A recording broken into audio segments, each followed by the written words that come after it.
Sejak manusia dijadikan oleh Allah Subhanahu Wa Taala, mereka sangat terdedah kepada pengalaman-pengalaman kemanusiaan sama ada yang positif maupun negatif. Antara tamadun yang membantu peradaban manusia agar lebih sistematik atau teratur ialah tamadun Islam.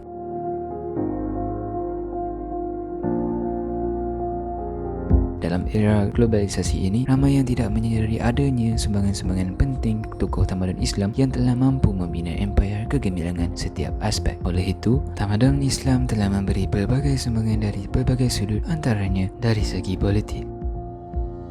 Sayyidina Abu Bakar As-Siddiq memperkenalkan bayaran gaji untuk tentera melalui ghanimah atau harta rampasan perang, malah undang-undang tanah seperti bayaran cukai al-kharaj atau cukai tanah dan jizyah, atau cukai perlindungan bagi orang kafir dan melindungi golongan mawali, iaitu orang bukan Arab yang memeluk Islam.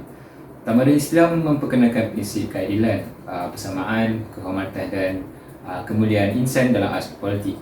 Manusia juga diperintah supaya berbuat baik sesama manusia dan berlaku adil, lebih-lebih lagi pemimpin terhadap rakyatnya.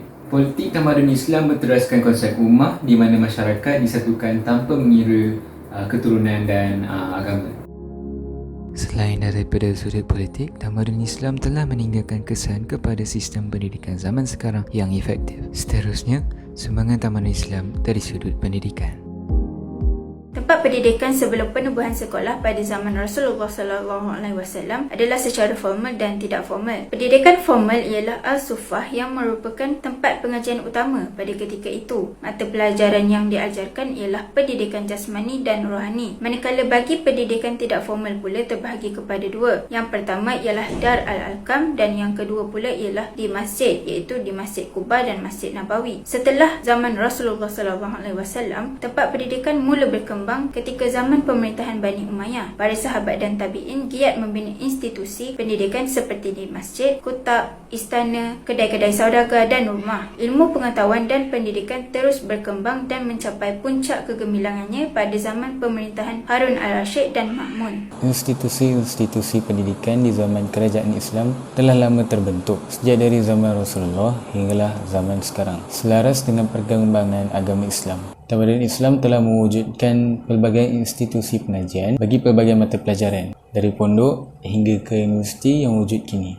Ajaran agama Islam yang telah dibawa oleh pendakwah pada 500 tahun yang dahulu telah berjaya tersebar ke seluruh dunia dan tidak ketinggalan juga Malaysia sehingga ke hari ini. Institusi sekolah dan madrasah mula diperkenalkan pada abad ke-4 Hijrah oleh penduduk Naisabur, iaitu Al-Madrasah Al-Baihaqiyah. Madrasah adalah institusi pertama dalam bentuk prasekolah di dunia Islam. Nur ad-Din, iaitu pengasas pertama sekolah-sekolah di Damsyik, dia memperkembangkan dan memperkenalkan sekolah-sekolah. Al-Mustansir menubuhkan sebuah maktab bernama Al-Mustansiriyah di Baghdad yang mengajar 4 fiqh yang terkenal, iaitu fiqh ibadah, fiqh mulakahat, fiqh interaksi dan fiqh jenayah. Pada abad yang sama tertubuhnya Madrasah Al-Nasiriyah di Kairah dan Madrasah Al-Nuriyah di Damsyik. Mata pelajaran yang diajarkan di situ adalah akidah, syariah, ilmu matematik, fizik, kimia, astronomi, mantik, falsafah, kesusastraan, sejarah seni muzik dan seni bina.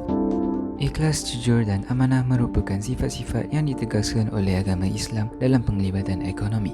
Tamadun Islam telah mempengaruhi ekonomi negara zaman kini dengan sumbangan-sumbangan tamadun Islam dari sudut ekonominya.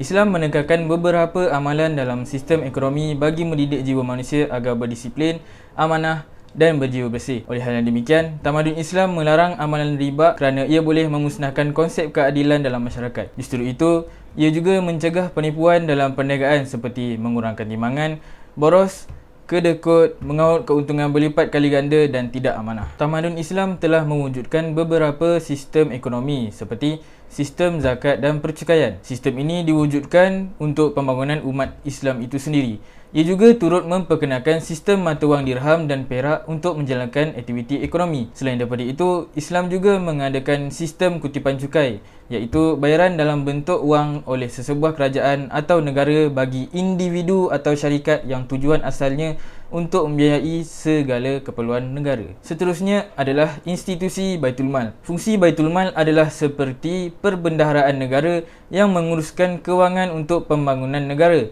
Sistem ini telah diamalkan sejak zaman Nabi Muhammad SAW dan diteruskan oleh pemimpin-pemimpin lain sehingga ke hari ini. Dalam masa yang sama, sumber Baitul Mal diperoleh daripada harta melalui zakat masyarakat seperti zakat fitrah, zakat harta dan lain-lain. Selain daripada itu, sumber Baitul Mal juga diperoleh melalui harta negara seperti cukai perdagangan, sumber kekayaan alam, cukai harta dan harta tanpa waris. Tamadun Islam telah membesarkan gedung-gedung perniagaan. Kedatangan Islam ke Sepanyol telah menyebabkan terbinanya pelbagai gedung perniagaan yang beroperasi mengimport barang-barang dari seluruh pelosok dunia. Tamadun Islam juga menegarkan kemudahan asas, iaitu Islam memberi sumbangan dalam bidang pertanian seperti memperluaskan pembinaan sistem saliran.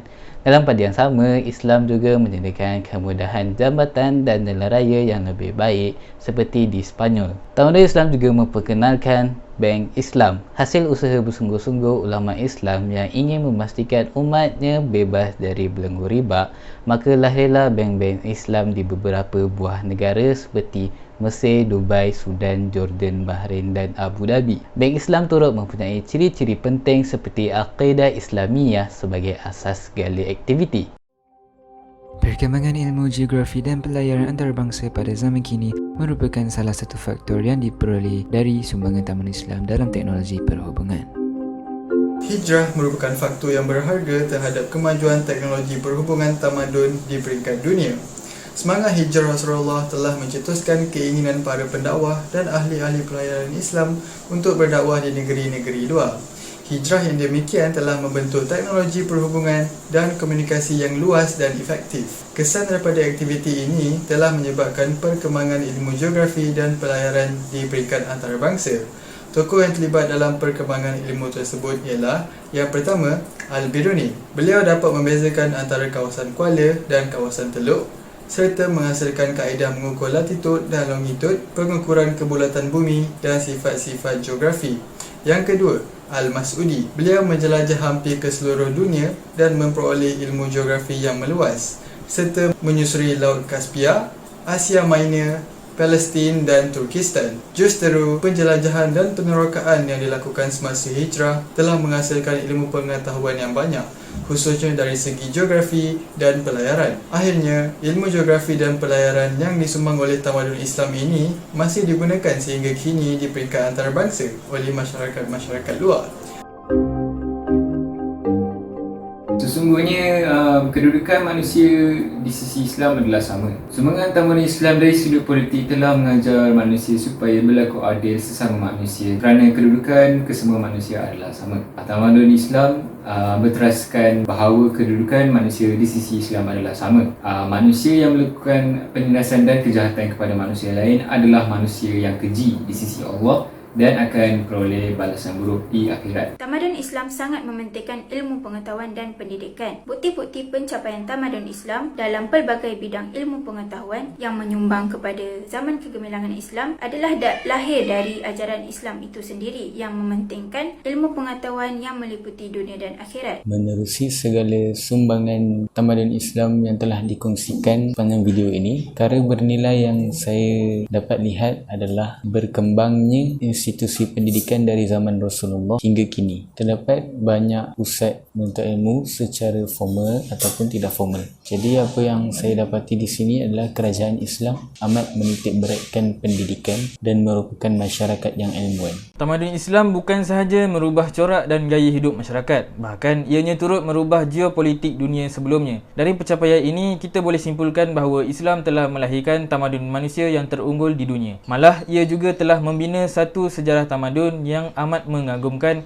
meliputi aspek politik, sosioekonomi dan ilmu pengetahuan. Tamadun Islam telah memberi banyak manfaat kepada sektor ekonomi pada masa kini. Justru, ia juga memberi idea kepada sektor ekonomi untuk berkembang dengan lebih pesat. Tamadun Islam telah membawa perubahan yang menyeluruh kepada sistem perhubungan tamadun dunia.